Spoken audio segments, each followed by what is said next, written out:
Hi guys, welcome to our another abdominal gross anatomy lecture. Today we're gonna talk about the ureter, the famous ureter, not the urethra, ureter.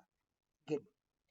So we did renal anatomy, so I'm just not going to get deep into it. But if you remember very well, let me start from this diagram. Right, so right here, this is your cortex, right? And then you're going to have your medulla. In your medulla, you're going to have your renal pyramids that will drain via the renal papilla into your minor calyx. From a minor calyx, we have your major calyx. Your major calyx will actually combine, then form your renal pelvis. And it is your renal pelvis that will actually continue as your ureter right here. So that's how you form your ureter. So your ureter is actually 5 centimeters long, right? Is the same as the esophagus. It's actually 20 centimeters long. It's a muscular tube that transmits urine from the kidney to the what? To the bladder. So let's take a look at the previous diagram. Right, so your ureter, it actually descends vertically down. It's also retroperitoneal, which means it will be attached to the posterior abdominal wall. Posterior to the ureter, you're actually going to have your psoas major muscle. You can actually see this major muscle. This muscle, it actually separates your ureter from the transverse processes of your lumbar vertebrae. You understand? Good. So it has to be actually separating your ureter from your lumbar vertebrae, transverse process of your lumbar vertebrae. Your ureter descends downward and then it crosses the pelvic brim and enters the true pelvis, right? And in the true pelvis, it runs to the base of your bladder, pierces the bladder, and then drains into the bladder, right? So, what is important is to take note of the relations of the ureter. So you have what you call pelvic urethra, your pelvic ureter, and abdominal ureter. You understand? So the abdominal ureter is from the renal pelvis up to the pelvic brim, right? So it will actually cross the bifurcation of the common iliac artery, and then it runs in the anterior position of your internal iliac artery, right?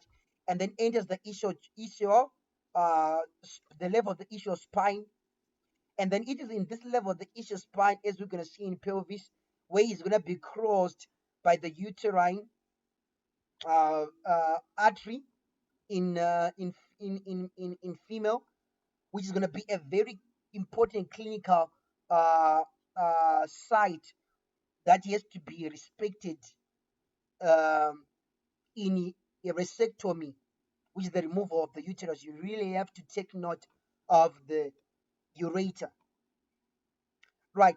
So the ureter has a three constrictions to get the same as the esophagus. So let's take a look at the constriction of the ureter. Right, so it is three constriction. The first constriction being the junction between your renal pelvis and the ureter, this position. The second constriction is when the ureter crosses the pelvic brim. This is the second constriction. And then the last constriction is when the ureter pierces your bladder right here. That's your third constriction. Take note of this. The ureter is going to be supplied by three from by blood coming from three sources. So let's take a look at the blood supply of the ureter. So as far as this lecture is concerned, we are going to divide the blood supply to the ureter in three ways. The upper part of the ureter, it receives blood from the renal artery, right? Then the middle part is going to receive blood from the testicular or ovarian artery. And then the lower part of the pelvic part is going to receive a branch which comes from the internal iliac artery, which is the superior vesical artery. Right, so those are the blood supply of the ureter. So the upper portion, your renal artery, mid portion, a branch coming from the testicular or ovarian artery, and then the lower part coming from the superior vesical artery. Right. So that's everything that you have to know in terms of the blood supply. Let's take a look at the relations, posterior relations of the right ureter and the left ureter, as well as anterior relations.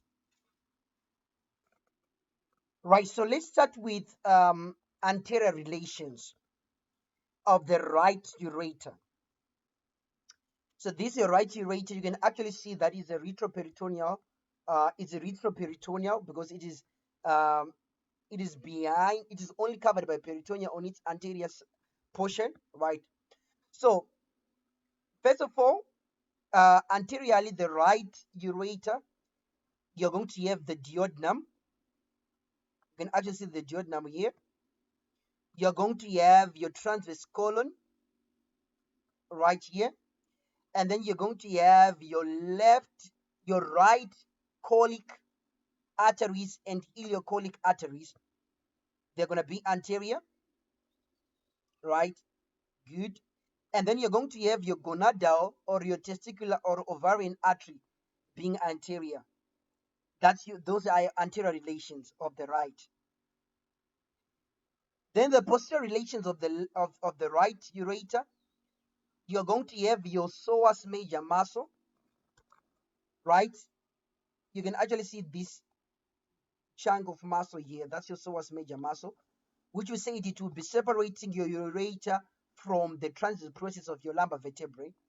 And then you're going to have the bifurcation of your common iliac artery being posterior to your right ureter. Let's take a look at the left ureter, right? So you're going to have from the left ureter, you're going to have a portion of your small intestines, your sigmoid colon, your sigmoid mesocolon, your left colic arteries, right? Good. And then posteriorly, you're going to have your psoas major muscle separating your ureter from the transit process of your lumbar vertebrae, and the bifurcation of your common iliac artery. So those are the real relations of your right and left ureter. So thank you so much, guys. Take care.